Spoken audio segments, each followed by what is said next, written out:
All right. Good morning, good afternoon, or good evening, everyone. As always, I'm humbled and very honored and grateful that we are joined by our great friend of the show, Brandon from Expanding Reality, to look at something very, very interesting and very peculiar today. But before we delve into that, Brandon, how you doing today, brother? And which document are we looking at specifically? And I'll put it up on the screen. Yeah, doing incredibly wonderful. Thank you so much for asking, Dave. It's always cool to see you, dude. The document in question, Invisibility, Cloaking, Theory and Experiments. Man, there is so much to talk about on this. It is absolutely fascinating, and I'm super excited to do this as always, man. It's good to see you. How Awesome. are Good to you? see you. Well, I'm doing great, man. Can't complain at all. Can't complain at all. Right. Before we delve into your analysis overall on this, I know that before we started recording, there's so much here, and I'm very excited. I do want to give a friendly reminder to all that for this particular series, we're covering all of the 38 DIRD's Defense Intelligence Research documents. Again, I'd like to point out very humbly there is a copyright warning that further dissemination of the photographs in this publication is not authorized, which makes me think, again, friendly reminder to all of you. Why were the photos not allowed to be publicized? To what, I mean, again, how in depth were the photographs to the point where they couldn't be shown in the public FOIA reading room documentation and literature? So again, that's just a refresh of why no photos. We don't know, but please, Brandon, take it away. Man, it's a wild thing, and it's interesting what you said to the photos because a lot of them are very you can't make them out. If you go to page 2 right there, it's interesting that you can't copyright. It's copywritten because you can't pass it out, but it's very hard to understand what's going on. Oh, the number 2, not the index. My apologies. Oh, excuse So me. no, it's okay. So yeah, it's just wild that they're like, hey, we can't. These are copywritten. Don't worry about passing them out. And then you scroll down and you see these black and white diagrams that are very hard to make out. I mean, even zooming in as much as you can, they're very tricky. So it's interesting. Even they're even camouflaging the information about camouflaging in the camouflage document. It's insane. So Yep. one thing that I was thinking about this, actually, a lot of things, is the obsession that nature has with camouflage. I get it's for survival, but it seems that on some of these things, they're not for survival, or they're for survival of some nefarious things. So you could even think to camouflage the ideas away from people like you and I to be able to see them properly. Now, looking at this, there's so many things to go through in this. You've got the optical camo. You've got, this brings to my mind lensing, mirages, the fact that perhaps chemtrails could be cloaking something from our sky, and maybe that's what it's all about.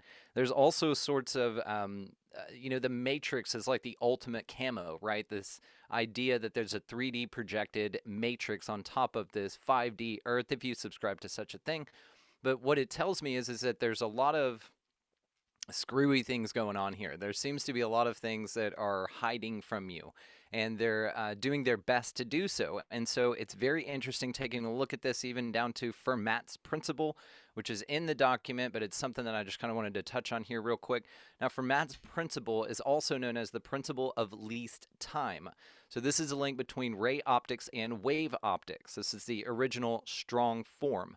Now, what this just literally means is it's about light taking the least amount of time to reach its destination. And so when you're talking about cloaking, this has the limit of your perception as far as the distance the light would travel. Yeah, perfect. And there's one of those beautiful do not disseminate clear pictures for us there. So it's just very interesting that this ties into these principles of light rarefaction and wave interference. I mean, there's so many things to cover in this. But one of the main takeaways from this was for lack of a better word, and excuse the language, the fuckery. And that's what it feels like. It feels like a lot of the camo things that are being implemented are done to disguise your ability to perceive reality accurately. I want to thank you so much for bringing all of that up because, again, this speaks to the concept of we see here H.G. Wells is the invisible man, invisibility by transparency. So we see here in Wells's novel, if I'm not mistaken, wasn't there a film recently that came out about in the last handful of years? Very, in my opinion, very well done regarding the technique. Was there? You know what's so interesting that you say this is before we even decided on this topic, a few nights ago, I rewatched the movie Hollow Man with Kevin Bacon. And Hollow Man is this exact film I believe that you're talking about. And what's interesting about it is he, is this amazing, brilliant scientist that had all these incredible ideas and concepts, and he could just solve everything. But whenever he got the ability, turned himself invisible. Spoiler alert, guys, if you haven't seen it. Turned himself invisible. The only thing he did was perv out with it. He went around molesting people and raping people and doing all sorts of weird shit with it. So this is one thing that's interesting. One parallel that could be brought from the Hollow Man example as well is with this power of being able to deceive your perception. It seems like the psychopaths in power are using it to, be pervy and rapey and all that kind of stuff against your senses, your intuition, and gaslighting you constantly with things that they're presenting as what they're not. And so this is just another form, almost like a psychological camouflage, that's interesting Right. about this. But good pull on the Hollow Man, and it's so synchronistic that I literally just watched it the other night. I It's don't watch things, by the way, so to catch me in front of a screen other than this is very remarkable. And I happened to pick a topic that we were going to talk about in a few days. That's wild. That's incredible. And one thing that I wanted to bring up as well to that point there is that what we'll find as well, in my opinion, I'm just trying to look at my notes here, is this concept or idea that when you take a look at, again, photons and phonons, which I think we looked at last time in general, the idea of, again, reflecting the environment using the light waves that are all around you, it speaks to this concept of, in the film, The Invisible Man, we see, for example, I would pull up an image, but I wonder if it's going to get copyrighted or not based on YouTube's Well, got you a, can't see it. He's invisible. good. Well, more so Ba-dum-bum. there we go. The suit overall had these very, very nano sort of like, I guess you could say dragnet or fishnet like cameras that it was just all about light. Now, dare I say that potentially the way that we can work in the angle of phonons having to do with acoustics, harmonics, and all of it was that there's the way in which, again, this is just a film, but I'm using this as an example, the way in which the female lead character in the film was able to sort of tell if her interesting ex-boyfriend, let's say, with the invisibility suit was around, was if she could very quietly hear the cameras tweaking or turning because they needed to adapt to the light waves in which, or the vector states in which the suit would move into based on the transitional movements of the environment, which speaks to the concept of, again, optical epigenetics, you name it. Now we see here that the person wears an invisibility cloak made of a retroreflective material that reflects light back in the direction where it came, like cat's eye reflectors do.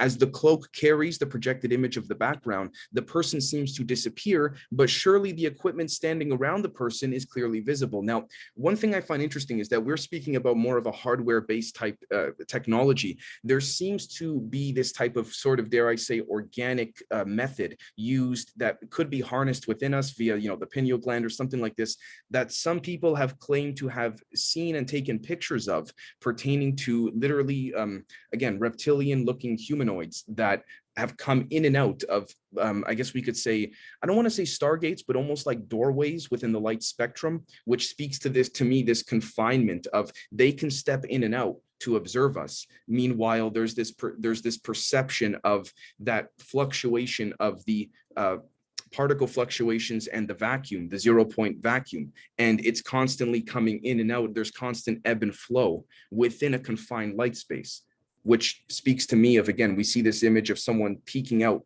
It's kind of like, again, they're peeking out of the place in which they're situated in. Again, for hypothetical purposes, the reptilian humanoid would be situated in a light in spectrum-based environment outside of what we can perceive relative to the 5 observables. Whereas, again, this suit would just be a scaled down, which speaks to fractals, cymatics again, but would just be a scaled down version of a more organic based composition, if that makes sense. It makes complete sense, and I'm so grateful you brought the contact phenomena up because that's a big one on this list. When you start talking about interactions that people have had with non-human intelligences or whatever they are, a lot of times they're either seen as something they're not or not seen at all. And Right. this is something very interesting again as well.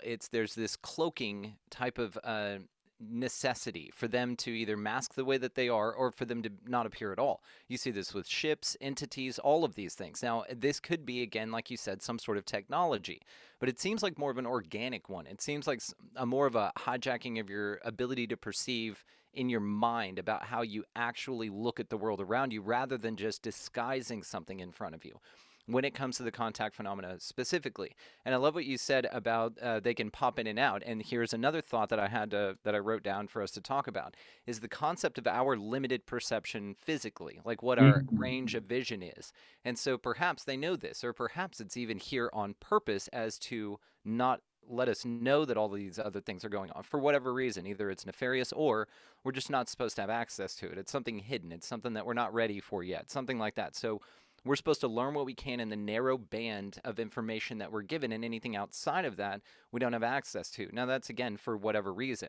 It could be deliberate. It could be nefarious. It could be, the moon matrix thing where it's has this, holographic universe on top of ours that's not real, but it's real enough for us to perceive and therefore live our lives off of. So all of these things, there's so many things, again, that wrap up into this one concept of the ability to camouflage or to elude detection. Right. And speaking of eluding detection, one thing I did want to bring up as well to your incredible point, brother, is this right over here, something called the SLI phenomenon. And I know a lot of people seem to be interested in this, and rightfully so, and justifiably so. The SLI phenomenon stands for StreetLight Interference. Now, we see here, according to Wikipedia, not to be confused with the streetlight effect, it is sometimes called the high voltage syndrome, is the claimed ability of individuals to turn streetlights or outside building security lights on or off when passing near them. Now, we see here that believers in SLI, streetlight interference, allege that they experience it on a regular basis with specific lamps and streetlights, and more frequently than chance would explain. However, as a SLI has never been demonstrated to occur in a scientific experiment, and those who claim the ability have been found to unable to reproduce the effect on demand, which would, again, to me, this concept of whether this is legitimate or not speaks to the propagation of I guess we could say bending light waves, but more so the idea of intent via that, again, environment in which one is situated in. Now, the question becomes, what do I mean by that? So we see here, for example, this concept of people not being able to reproduce this. Now, the scientific method requires for proof to even vaguely give any type of attention to this, for proof to be in the pudding. It needs to be reproduced over and over. Well, I would say, unless there's absolutely nothing to this, but I'm pretty certain that we can confidently say light waves clearly have something to them at this point with respects to what can be done in many different facets of things. I think it's very safe to say at this point that the idea of bending light relative to the intent and relative also to the environment that you are in creates the effect of whether it can be produced or not, or reproduced or not produced. And I'm not trying to use that as a cop-out excuse, but we see, for example, Ingo Swann with the Faraday cage and the quantum chip, this idea that he was potentially able to collapse the wave, if you will, within the cage, because that Faraday cage isolated all of the other scrambled frequencies outside of the cage. And so if he was able to focus and hone in that state of bliss, he would be able to do this. Now, what's even more peculiar is that when we look at, for example, something we've looked at previously, more so on the previous public Gen Z live stream from last Friday, the Rabbit Hole episode 1 pertaining to DMT, not the drug, but defense mechanism testing, found that people who are in more of a state of bliss and inner solitude, if you want to call it, were able to enact their ESP skills, their extrasensory perception skills, far more quickly and adamantly than that of those who couldn't. Now, the question then becomes, okay, Dave, what do you mean by accessing those skills? Well, there was a particular part of the brain that had a hypertemporal sort of excitement to it. And hypertemporal, yes, we are speaking, that speaks to the way in which time is chronologically ordered relative to the, the optics of the eyes and all that, which goes back to what we were first discussing. But there's clearly an instance in which when someone feels more inner solitude, peace, relaxation, understanding oneself, a more inner sovereignty, if you want to call it, there seems to be something that activates, which then leads to something like what we have right here. Again, express.co.uk, scientists baffled by people who can turn streetlights off by walking past.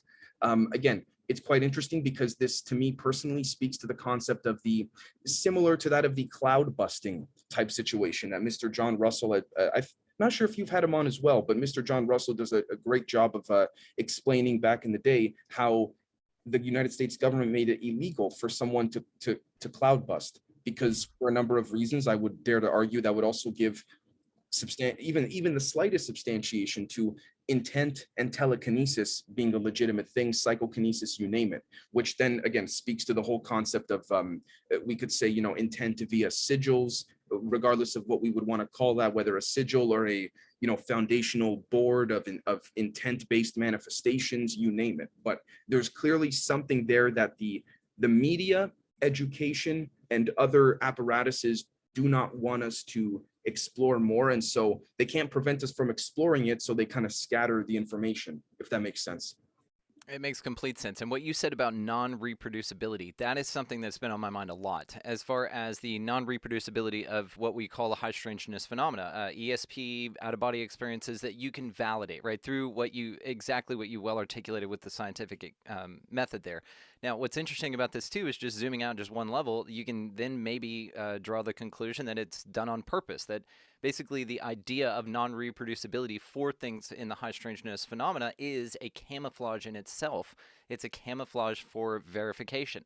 And in this way, it shows also that there are amazing things that go on here, but that there's some sort of, again, blockage for them to be able to be expressed or articulated in a way that others can see it, enjoy it, and express it as well based on the scientific method. So it's interesting that maybe the scientific method itself is a camouflage apparatus of some kind. It basically tells you that if you can't reproduce it, if you can't show other people what you're experiencing, if you can't validate the idea of a consensus reality, then it doesn't exist, right? And this is even something that's very interesting when it comes to all of the high strangeness phenomena. People, standing there, one person sees a UFO, one person does not, and they're standing right next to one another. So who's right and who's wrong? Well, they're both right? And so this, again, is one way of camouflaging. They'll show one person something and not show another. And so, again, this idea of even consensus reality seems to be a camouflage of sorts, for our psyche and for the way that we interact with our world. Now, what's really interesting to this also is John Russell's cloud bursting is fascinating. And of course, they don't want you to realize that you can do that, which I highly encourage everybody to go do that. Go burst some clouds and send them to Texas. We need the rain right now. But, it's just interesting, again, this phenomenon. I have heard of the sleigh phenomena, the streetlights, and it's fascinating. I've spoken to people, I've had folks on the show that can do this, and they'll say, I can drive down the road, and they'll validate it with other people. And then, of course, it's written off in the person's mind that they're with because they don't understand it. So they don't, again, come at this from the same perception. And so, again, instantly, you're camouflaged even in real time of someone being able to drive down the street, turn the lights off as they want, and then they'll pop on as they pass them. Again, it all seems like there's something huge going on here. And I think that this topic really alludes to something that you can't see. I think. Right, which then speaks to this whole idea of Mira, who you so incredibly thankfully brought on last time around, pertaining to, again, I asked her about Euclidean geometry and non-Euclidean, and she goes, yes, Euclidean is ugly, non-Euclidean has more, fruitfulness, color to it, metaphorically. It looks more appeasing, if you will. And speaking to that, one thing I wanted to bring up here is I wanted to reference broadband invisibility we see here from the document to understand why non-Euclidean geometry comes to the rescue of invisibility. Now, let's refresh the mind of those watching.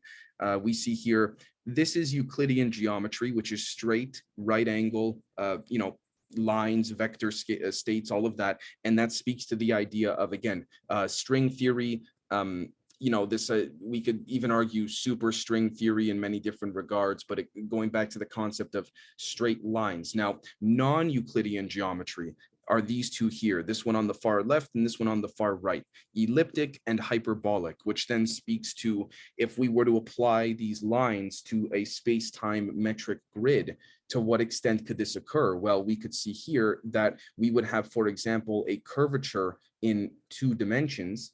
And in addition to this as well, we would also have here the idea of, if this were the space-time grid, there could in fact be a quote unquote phenomenon or anomaly that occurs based on the internal, dare I say, sigils within us that seem to activate, again, certain things like the sly phenomenon. Now, activating on and off streetlights, or turning them on or off rather, is not something that's super exciting, but I think it speaks to subtly hidden and potential capabilities within the vast majority of individuals that seem to be able to inhabit this. Now, again, what's interesting about all of this is that we see regardless of where you were to put this sort of triangle type, I guess you could say, shape and all of that, when you bend it on the space, on the space-time metric grid or system, what you see is that it keeps its form regardless of the bending or stretching of the actual metric of space-time.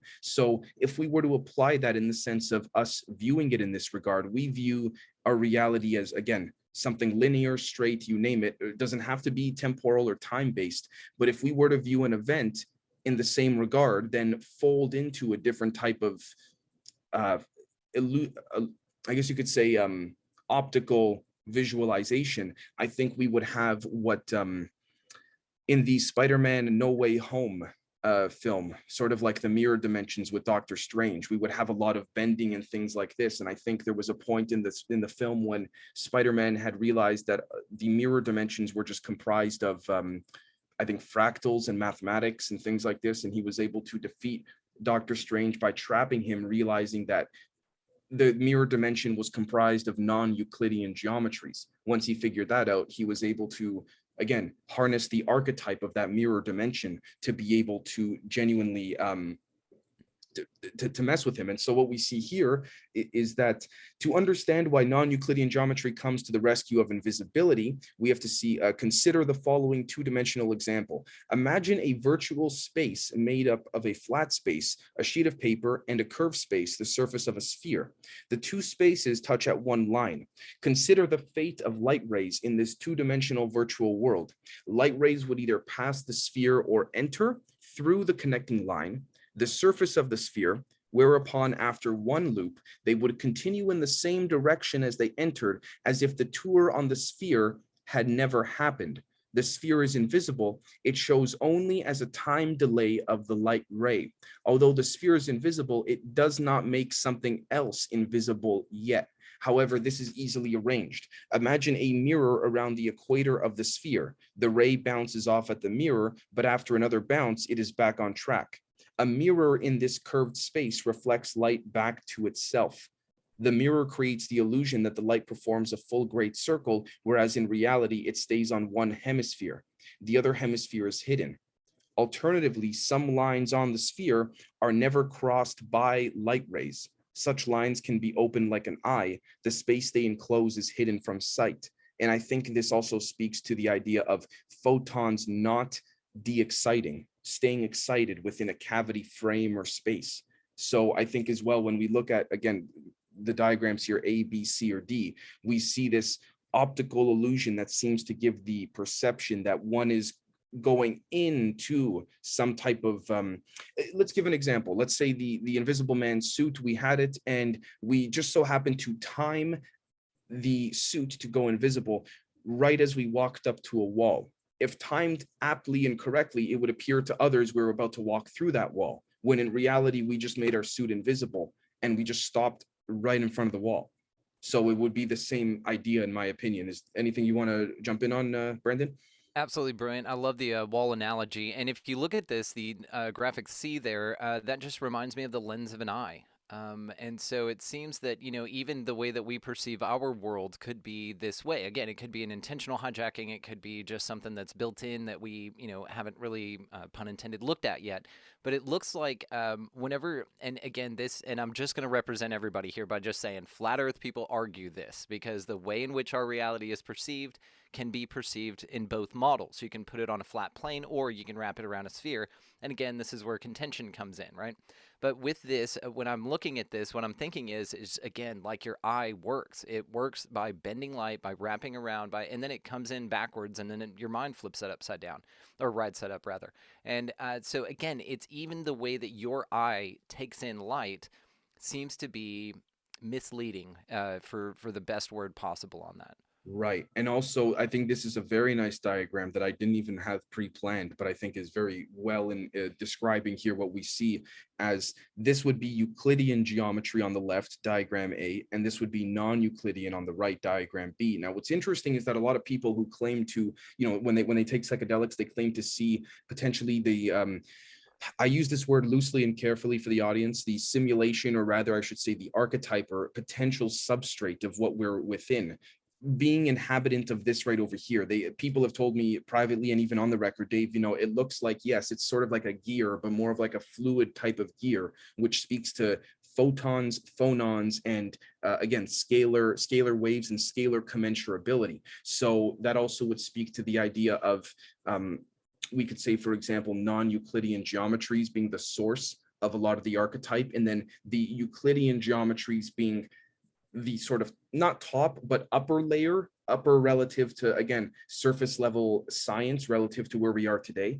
And that would be the idea of, again, people claim to see this type of wave fluctuation during their psychedelic experiences, which to me speaks to the idea of also the macro and the micro. We zoom into the line here, we may find that, again, imagine hypothetically, we could zoom in extremely small, even though my computer's at its limit. You would find within zooming into the line, hypothetically, if this wasn't a digital screen, a potential fluctuation within those lines. And then if we zoomed into these lines, you'd find fluctuations within those. So again, I'm not saying that's what is, but it speaks to this idea of scalability and commensurability relative to what's called electromagnetic tensor metrics. So yeah.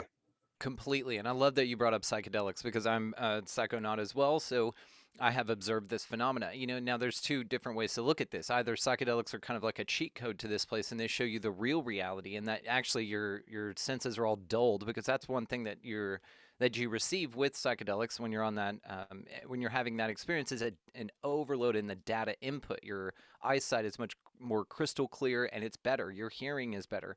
You can perceive frequencies outside of your limited range that you come standard, right? Your standard features as a human on this model. And it's very interesting, because then one might say, okay, well, perhaps when you're, tripping and in the throes of a psychedelic experience, that's the real reality. And that really when you're here and you're just walking around normal sober person, that's the perturbance, or that's the trip, right?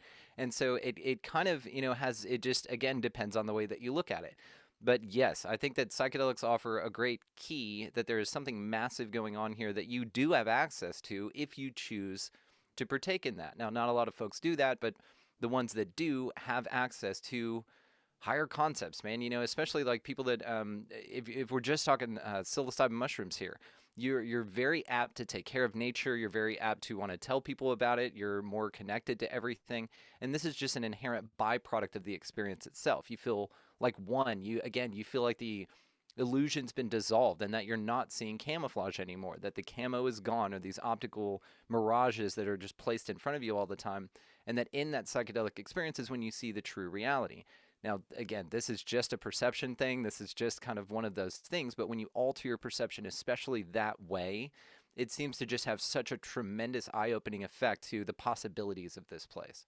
Right, which also, honestly, if we're delving into that, I mean, this would speak to a topic that seems to be quite prominent amongst people these days, which is, again, I'm being overly vague here, but the is space real topic. What's up there? Is it a fluid? Is it not even existent? Is it a holofractal morphogenetic reflection of sorts based on the epigenetic consensus reality, more so closer to the surface level of the planet? Hard to say. Now, what's interesting about this is that we find here that, not claiming to have the answer whatsoever, but light waves at cloaking device, we see here wave propagation in a virtual space in, again, in, excuse me, in, oops, where'd that go? There we go. In figure A right over here. And then we have wave propagation in a real space. Now, what's quite interesting is that we see differentiables, non-differentiables, which differentiables refer to the concept in Einsteinian theory that the space-time metric relative to the Levi-Cavita connection needs to be consistent. They're in the idea that if there are slight variations in the space-time metric, it's quote unquote common. But then my idea or my proposal is, okay, common relative to what? To the Einstein geometries, or like, what do you know what I mean? And I'm not trying to be a smartass. I'm just saying that we see here that their theories appeared in Science Express on May 25th, 2006, and were published back to back in Science magazine later on. The first paper only considered isotropic materials, optical materials where the speed of light at each point in the same in each direction, but may vary from point to, or is the same, excuse me, in each direction, but may vary from point to point. Most natural optical materials, except for some crystals and all liquid crystals, are isotropic. or isotropic. In isotropic materials, invisibility is perfect only for light rays, but the cloaking device may cause dislocations of the light waves. In addition to the optical implementation of coordinate transformations, some other tricks are required. I want to focus on this word here, tricks. Yep. It seems that it's not so much, when I say it, I'm speaking to the phenomenon at large: poltergeist, UAP, UFO, you name it, invisibility, all of this, the SLI phenomenon, StreetLight interference, all of that. It seems like, again, the basic laws of physics as we know it relative to this environment and reality we're in, even dare I say epigenetically, is not being broken. It's being bent, spliced, you name it, manipulated. The metric is being remanipulated. It seems like, again, it goes back to what Dr. Eric Davis seemingly stated, which is that he goes, I can assure you, none of this science breaks any of the laws of physics. It's just that we, on the surface of academia, have not extrapolated it enough or expanded it enough to get to this point. So it seems like, again, it honestly, philosophically, it speaks to the potential environment that we as a collective on the surface of this planet are in, with respects to things are in our faces, they're being bent and coerced. They're not being completely, we're not being lied to, but rather we're being coerced and obfuscated to, if that makes sense. But you want to jump in?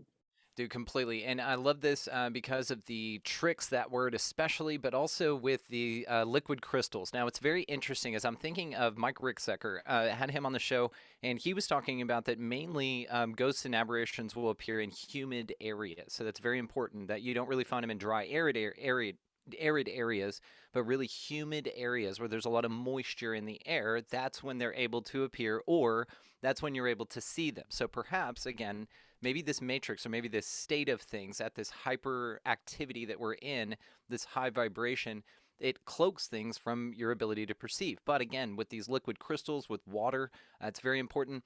Even with the, I believe they're called Wava towers, something like that, Waka towers. They're these huge towers that are placed in incredibly arid places that yank water out of the air and then provide clean drinking water for all the people that don't have access to it. Now, even that tells you that even in the driest places that there's an abundance of moisture or liquid crystals all around us. So therefore, this is a global thing. So yes, our entire environment is surrounded with this type of ability to manipulate the way that we perceive things. And it's all around you, which makes me, kind of think that even the molecules that make up our entire environment are just little cameras reflecting whatever they want to see at some level. And so we even have a technological reference for this with the Invisible Man, with the cameras that project, the image behind them on front of them, and that's how they're able to cloak or trick your eyes into not being as perceivable. But this could be a way in which, again, we're just talking about the ideas that moisture in the air, or that the molecules that compose everything, have the ability to only show you what it wants to.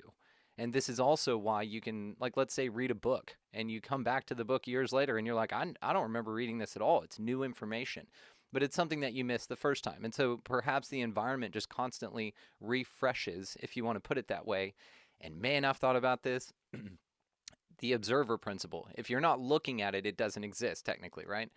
And so maybe even every time you blink, that's a refresh button for the simulation. And so it's kind of built into the way that we experience things. You blink and your, environment refreshes right in front of you every time you blink. And so if you sit there and try to hold your eyes open, maybe, everything will melt down and fall apart. Who knows? But it's an interesting thing, even that and I get the whole scientific, like, our eyes need moisture, and so of course you have to blink. But, maybe again, that was built into this environment so that it's something that could constantly render and refresh itself as it sees, or as a reflection to what your understanding is at the time.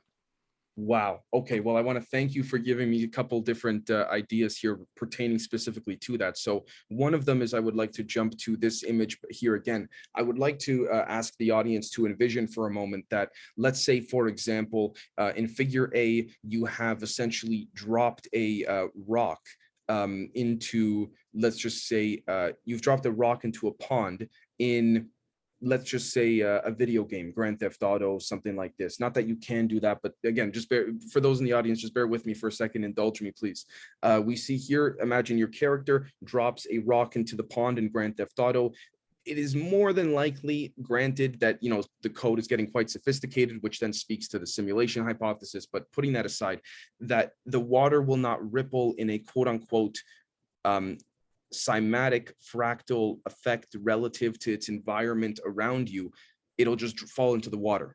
Now, if we take that, that would be diagram A. The rock has been dropped into the water where my mouse is right here. And then it's just, there's a ripple of sorts, but again, in a virtual space, as it's shown here, virtual space propagation in figure A, nothing really happens. Whereas B is real space. Now, again, not to get too down the rabbit hole, we can say that, you know, quote unquote, real is just a more amplified and sophisticated version of that video game, but that's again separate conversation. But let's drop that rock into the pond here, and we'll notice as well that there will in fact be rather a immediate effect, velocity and inertial effect of the rock going into the pond from the quote unquote realistic reactions within day-to-day life in our environment. Now, not trying to trip people out, no pun intended, but the idea here is that what if then again, imagine figure A is Grand Theft Auto, the video game, figure B is what we call real life.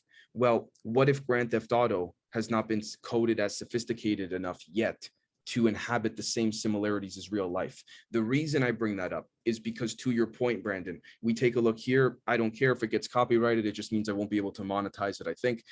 Doesn't matter because I don't do it anyways. Some scenes from The Invisible Man. We see here, right, the invisible suit scene. We see that the cameras seem to be, when they're turned on, the suit is able to immediately have those light waves propagated back to our, you know, to our eyes, which then perceive the photons in a particular manner. What's interesting about all of this is that I find, to propose based on what you just said, that our subconscious reality may be these cameras on a much more sophisticated level. Would you lean in that direction, or am I off with what you're saying? Oh, I'll lean the hell in that direction. I'm absolutely saying that. Yes. And this is another thing, you know, back to the simulation argument. You can't really prove that you're not just a brain in a vat somewhere being fed information and that that's how you're experiencing your reality. You can't prove that. And so even a concept like this is absolutely fascinating because, again, this could be your perception.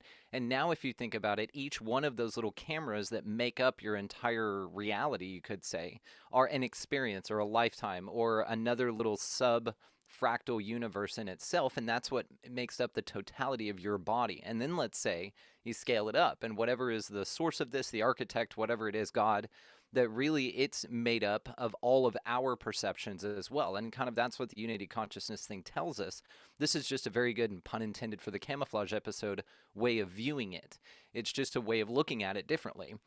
And so whenever you look at this, it's all of those tiny little cameras. And then, you know, you zoom into one of those, well, those all have components and those all have a universe within them that operate to make sure that everything's functioning properly. Now, this again is kind of the allude to the illusion. Now, let's say that one of those cameras malfunctions. Well, we have examples of this, and who knows if you can authenticate them or not, but glitches in the matrix that people have witnessed, that they've caught on video camera. The one great example is the guy sitting in his car, his head's away from you, and in the rearview mirror of his own car, his face turns and looks somewhere else and then looks back, but his head doesn't move. What is this? Right. That's a glitch in your matrix. That's something obviously wrong here, or that doesn't fit with any accepted model. And of course it's not repeatable because the scientific method's in on the ruse, right? Then when you think about it, there's been birds, you know, in mid-flight with their wings up, not gliding, that have been found just floating in the sky. Airplanes in dead freeze. A balloon will wipe off, and then the cable behind it, you know, the string that it was tethered with, will be in a perfect flowing motion, but stuck there, not articulating, but stuck, frozen. Yep, this is a wonderful example. I'm glad you pulled that up. Thank you. This is one of the things about the way that reality presents us. Again, it's very sophisticated, but sometimes it feels like Grand Theft Auto, not only, you know, socially, and that is absolutely another conversation, but really in the way that you can kind of point out inconsistencies in experience here. And you can do this in a wide variety of ways. These are just some that have been captured, you know, using modern technology, which again, who can say the validity of, and shared with us to really spark the interest, and to really, this is almost in itself a psychedelic trip for people who don't imbibe in that, because you're looking at reality in a way that it's never been presented to you before. And what's more, is science tells you that your observation is wrong of this, which is something that's a whole nother conversation in itself. But your observation of reality does not match up to what you've been saying. That's gaslighting, you know, from any system, from nature, from anything. So when a squid, you know, or an octopus blends into a wall, that's gaslighting. He's telling you he's not there, but he can mimic the texture, the colors, everything of what's behind him, almost like, again, these cameras that kind of just look at the things behind them and then project it on the front. You know, the cloaking technology in the Avengers movies, the same thing. You know, and at a level, one could say that they're really just showing you stuff that they've got, you know, if you kind of believe in the whole predictive programming thing, that they're just showing you technology that already exists. Same thing in Harry Potter with that cloak. I saw a video of a Japanese guy that made one of those things, and he's just smiling, you know, standing behind it, just, hey guys, you can't see me.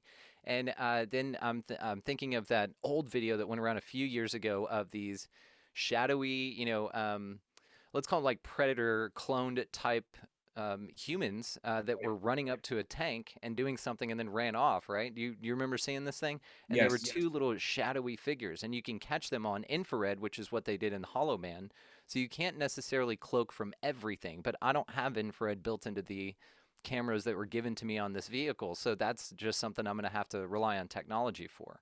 So it's just, again, very interesting. And even when you, again, point out these glitches in the matrix, that's fascinating to me. That's kind of one of the red herrings on this. Pun intended again with the bird, because bird's a red herring. Go God, we're crushing it. I was just going to say, speaking of the bird and all of that, one thing I wanted to bring up as well too here is this concept, and I think we can make some direct correlations, literally, brother, thanks to what you said here, is, again, we see, for example, if we take a look here, Euclidean versus non-Euclidean geometry. Let me just give a friendly reminder to all. Again, it's the bending of what's initially considered to be, oops, excuse me, Euclidean. Oh, why is it not opening the image? Okay, well, anyways, point being is that, again, Euclidean geometry is straight, whereas non-Euclidean is bent. It seems to keep opening the link. That's not what I'm trying to get at. But anyways, what's interesting here, again, going back to the bird being frozen in time, if you will, is the bird being frozen in time, or is there, again, what's interesting about this here in particular is we find, now what's interesting about this is, this actually is a graph of a model of the financial market, which to me also speaks to the potentiality of, well, the financial market is what? Humans observing a particular ebb and flow of an item or material, right? This being the case, money, which speaks to the concept of egregores, which I'll get to we'll probably touch on shortly. But I find quite interesting here that, imagine, for example, folks, the yellow grid is sort of the upper layer of what we're living in, and the green grid is sort of the, not saying there's only two, but that would, that would speak to duality. And even if there was more than two, you can probably couple it into two groups. And we find here the substrate of the potential archetype that we're living in, the green grid. And then you have, of course, the yellow grid. Now, this speaks to the idea of, again, the yellow grid being sort of a Grand Theft Auto type situation, right? And I say this because this would take us right back to this right over here. So the yellow grid, give me 1 second here. Let me put this right next to each other. The yellow grid would represent the virtual test of the rock being dropped into the pond, whereas if we were able to gain even slight access to the green grid, hypothetically in this example, we can see as well, again, that it would be this right here.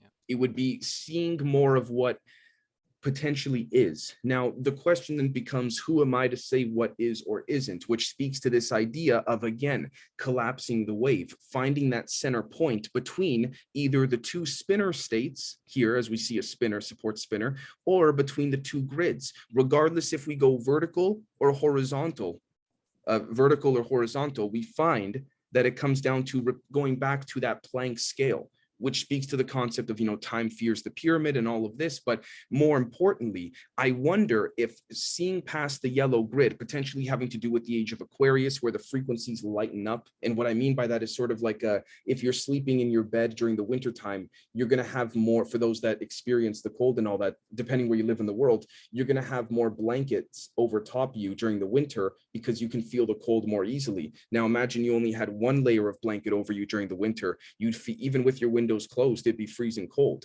And that would be the idea, same concept with frequencies in the age of Aquarius, much more absorbable, much more interpretable, even for those that are not as, I say this carefully, quote unquote, spiritual, enlightened. I use those words very carefully. But again, it would be the idea that we are then seeing past the standard idea or the standard view of the bird flying and realizing it's not all birds flying. Some of the birds may in fact, when we go look at the green grid, may in fact be this here, this type of idea. Not saying it's a suit or something with a suit, although interestingly enough, that would speak to, you know, the example that Mr. Elizondo's been making about the pandas in a zoo. You know, the gatekeep, the guard, the human guards put a panda suit on. It's funny to us, but the pandas believe it. Again, that's a different conversation, but you see how it all kind of comes full circle in that manner. But anything you want to jump in on? Absolutely, and the panda example is a wonderful one. I use that one all the time. In this image right here, one of the things I was thinking about when you were showing it, the two grids with the yellow on top, yes, perfect, is it seems like, yes, if we represent this as green as base reality, or what we're able to experience, right? And yellow is what you actually experience and see. Now, in the middle of that, there's a system in place that kind of projects things to you that's not accurate. It's kind of like the game of telephone. It's Right. kind of like whatever runs this apparatus in the middle knows exactly what's going on here. They know exactly how the game is played. And so they present the information from base reality to you in a way that's disingenuous. And your job here is to figure that out. It's kind of like part of the game. It's part of you sitting there saying, hang on, birds shouldn't just freeze in midair with their wings up like that. Like we have Texas buzzards out here, of course, and they'll hover, you know, on air, you know, and what do they call that? Like wind gusts and stuff like that. But really, there's still an animation. You can see it, right? But with Oh, you something mean like like they'll glide based on the wind? Yeah. yeah, and sometimes if they're facing into a strong wind, they'll look like they're standing still, and that's not what we're talking about here. This is a completely different, like birds anatomically with their wings up, they should either be falling or flapping. And so you're catching them basically in the middle of something that aerodynamically cannot be explained and frozen in that way. So how do you, you know, interpret your reality when it's presented to you in that way? This is again what I think we're here to figure out with this dualistic universe, with what's coming in from base reality, the perturbance that's delivered to you, and then your observation of it. This is kind of again what I think this whole environment is all about. If you want to get real philosophize with it, is that you've got duality only exists as a black and white for you to determine the gray and to find the gray located within these, you know, juxtaposition type of concepts. And this is Yeah. the oldest philosophical argument ever, either or. The idea that you only have either or. And we've discussed on here quite a bit, man, this idea of a wild card or a third option, an indeterminability. And that indeterministic thing, I think, is again what you're here to determine. And so you're given examples of this all the time. Now, maybe base reality, and like you said, with the awakening, with this age of Aquarius, and I would even just say, not even, you don't even need to be spiritual, just aware. Just look around at your world and say, that bird shouldn't be hanging in the air like that. What's going on? Or actually, my observation of reality of what's going on does not mirror that of education, politics, religion, science, any of it. It doesn't show me the same thing. So where does that put me and my experience and my understanding of this reality? And so then even though it's all processed the same, our interpretation and experience of it is what's very unique to you and I and to everyone here. And that's what we're all kind of just talking about and telling each other. You know, in my mind, we're just kind of all walking each other home. And we're doing this through our observation of reality as it's seen from an authentic, altruistic understanding of things, not what you're being gaslit and then parroted back out.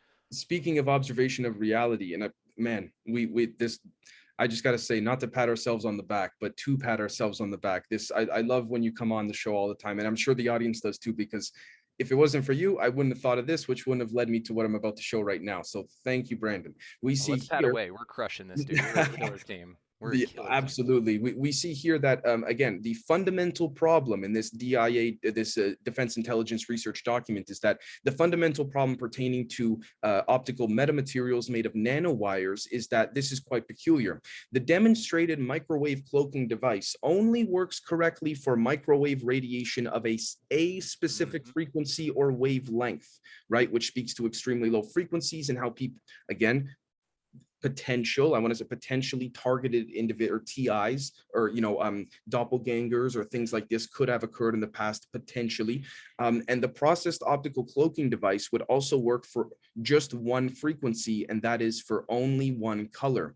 Light of different colors would be severely distorted. So to see things disappear in a cloaking device, one should wear tinted glasses of the required color, which of course completely defeats the purpose. This design flaw is inevitable no matter how much progress is made. And number 28 here next to inevitable cites the source at the bottom, I believe an academic paper. No matter how much progress is made in the technology of metamaterials, for the following reason: the device is designed such that light waves traveling around the object enclosed by the cloaking device are completely indistinguishable from light waves propagating through empty space.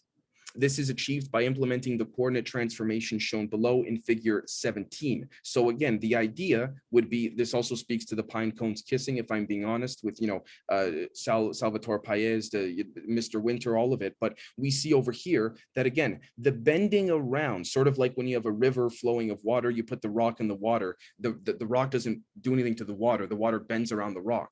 Now, what's quite interesting here is I want to point out the device is that designed such that light waves traveling around the object enclosed by the cloaking device are completely indistinguishable from light waves propagating through empty space. Now, again, that's not the point of this paper. I wouldn't call empty space empty, but the idea here is that I wonder, not to get all tinfoil hat here, but I wonder if the architect of this archetype, whether for nefarious purposes or for the purposes of allowing us to find that third indeterminate variable of, bliss, collapsing the wave, whatever you want to call it, as you mentioned so eloquently, Brandon, designed that on purpose so that they thought, based on extrapolation, when I say they, the potential architects of this reality, thought, if there is a material or materials that can sort of attempt to bend or allow these individuals within this simulation game archetype reality experience to observe different states of observability in a light sense, a light wave sense, light wave propagational sense rather, can we basically muddy the water so that no matter how advanced they make the tech, it still relies on the same light waves, which again, just so happen to coincide with quote unquote empty space or dated everyday life. So you then have a problem potentially ascending, breaking free, for better or worse, unless you find that inner bliss, which speaks to the, collapsing the wave, the cone, all of that. But again, just a speculation. If you were someone, whether positive or negative or neither, creating this reality, would you want the escape to be through some type of invention? Probably not. You would want it to be through the realization of the inner self, if that makes sense. Dude, you've absolutely nailed it with this, because the idea of empty space, and even because they say that through empty space, they're defining it in this paper as that. And it's, again, like you said, not necessarily so. It's just something that they're very adamant about you believing. And so that is one of the things here. And, to what you said about TIs or targeted individuals, perhaps back to the simulation argument, or even just some sort of organic simulation. It doesn't even have to be that technologically incredible, just so it can fool you. It seems like maybe maybe each of us have like an IP address. Maybe each of us can be isolated in this way within the simulation, but what it provides for you is experience, and it shows you things that alter the trajectory of your life in a way that it wants to present it to you. Now, you could zoom out on this and say, well, you're the architect of everything and you did this for you, and that's fine. Either way, it's awesome either way. But what's also very interesting about this is think about the events that change people's lives that aren't reproducible or that other people don't experience, but they made such a massive impact for that one, we can call it targeted individual, for this experience. One of the things I've been looking at with the contact phenomena especially is that it seems like, and not in all cases, of course, because there's no ubiquity here, it seems like that they're visited by the same type of entity every single time. Have you noticed this? That if you're visited by the reptilians is all you see forever. Now, sometimes there'll be a gray dance by every now and then, maybe to throw you off, or maybe, again, part of this tapestry of experience for you, the targeted individual for this experience. And the Attachment of your intent, the attachment of Yes. intent in that experience. And it knows what you need to see, just like the contact phenomena displays in people as well. They show people what they need to see. So let's say Pam Nance, for instance, It evolved for her as a child. So as a child, she saw little stuffed animals and little monkeys and little, cute plush type characters that were the entities, but they presented themselves to her in that way, as not to scare her away, as to lead her again on this trajectory of inquisitiveness. And she's turned those experiences into one of the most incredible careers surrounding this type of phenomena. Then later it presented itself as greys, as Nordic beings, so they're much more human-like. But again, they had this fantastic technology. So again, it's like you're presented with things that alter your life in a way that is so remarkable to you that it does feel like you are a targeted individual. And this is where, we get the idea to talk about consensus reality. Maybe you're not experiencing the same thing because I experienced something completely different than that, but it was so true for me. Same thing with NDEs. When people come back from a near-death experience, 99.9% of them are phenomenal. They're great and wonderful. Same with the contactee phenomena. But that small percentage really rings a bell of negativity in that person. And then they come back, and what happens? They change their entire lives. So again, it feels like even your reality itself is a very custom thing for you. It's giving, you set all the filters, you set all of the experiences that you wanted to attract into your life that lead you down this trajectory for whatever reason. Again, just philosophically, I find the whole thing absolutely fascinating. I really appreciate you emphasizing the for you, because that made me think of you reinforcing the placebo effect pertaining to, and for those on the Gen Z side, please bear with me. You'll know that this is not a literal phrase, but the concept of people are stupid, but a person is smart, referencing the concept that if you have people together in a group and someone says one thing, oh my gosh, did you see that? This is how it appeared. And then it's Brandon, oh crap, this is how it appeared. And because you trust me in good faith, that's how you're going to take it. Therefore, your intent is already preconceived to observe that particular state or object or what have you, as how I described it to you. Now, that doesn't mean that I'm telling you how it looks, but I'm certainly influencing and coercing and bending the initial interpretation you may have had, which speaks to, again, non-Euclidean geometry. I'm not telling you directly. If I were to tell you directly, in my opinion, it would be, Brandon, you got to see it for yourself. But rather, I'm running to you and I'm going, Brandon, it looks like this. And then it starts to, because that's how it looked to me, which then speak to this concept of, well, if there was something, whether keeping us here for experience, for nefarious purposes, or just for the sake of benevolency with respects to experience and ascension and what have you, the idea would be, we don't want them to break free based on something that they observed. They need to, I don't want to say feel it, but understand, know it, right? Understand the intuitive self-awareness, right? Exactly. So this speaks to the whole placebo effect leading to the for you type situation, which, let's give a realistic life example for many, which is the idea of like, oh, well, let's say you and I, Brandon, we go to the movies or whatever, and I say to you, hey man, try this type of popcorn or whatever, and I say, that's pretty good. Well, for me, it's pretty good. Maybe you try a piece and holy crap, this is garbage, right? Now it's possible, based on the people are stupid, a person is smart metaphor, that you may want to please me because to me it's great, right? But again, that speaks to that whole conforming to an outlook rather than directly saying, nah, I don't like it, man. You're a great guy, but I don't like it. So again, if you were to go, Dave, I like it, and you're bullshitting, essentially, you're conforming in that non-Euclidean manner to appeasing me. So I think the same way would work optically. I think it all comes down to the same idea. Yeah, 100%. And that idea of conformity, you're only able to beat that deception or see through that camouflage whenever you become self-aware, and whenever you know that your observation of reality is valid and that you don't need the interference of someone else's previous experience of this to alter your own. And that's kind of that's a trick. And you can see this whenever you impose your experience on someone else. For instance, we have my nephew staying with us for the summer. I had him paint something, and I stopped myself from saying, hey, taping up, or prep to paint is a huge pain in the ass. It's the worst part of the process. I didn't say any of that. And because I don't want him taping up and going, oh, this is the worst part. Yeah, you're right. And hating it more and more and more. Things that you are influenced, or so you kind of, given people a coloring book and then colored it in for them and said, hey, here's your experience. It's like Maybe, but perhaps if you just approach it with a just, see what you think and ask more questions. So even asking more questions to the people who you're inviting to observe something as well, that is something that's huge. And I think that your self-awareness, actually, I know this, your awareness comes through asking questions. It comes for challenging your concepts or old beliefs, challenging the ideas that other people feed to you, challenge what authority tells you. Question everything, guys, even all this. That's like the biggest way to achieve self-awareness and to see through the camouflage.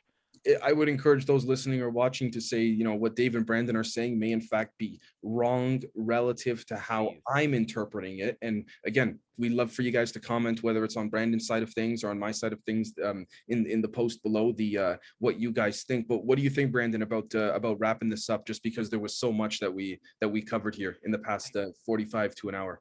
So much, and you guys are already, and if we missed anything, please, comment in, write in. If you guys have other observations in your reality, if you have other videos or images or things like that that pertain to this or even inspired you to think about, please write them in. We love seeing stuff like that. You guys are amazing. And thanks again for all the kind words. Everybody's just been so sweet about this series, Dave. We are actually onto something here. So thanks again for doing this, and thank you all for listening. I couldn't agree more, and I thank you, man. And could you please tell my audience where you can be found, if that's cool? 100%. expandingrealitypodcast.com. That's going to be links to all socials, all the YouTube stuff, lives are replayed there. Everything is there, guys. So check that thing out for sure. And awesome. Dave, as well as on my end, patreon.com/Generation Z is where you can find content such as this and precisely this content.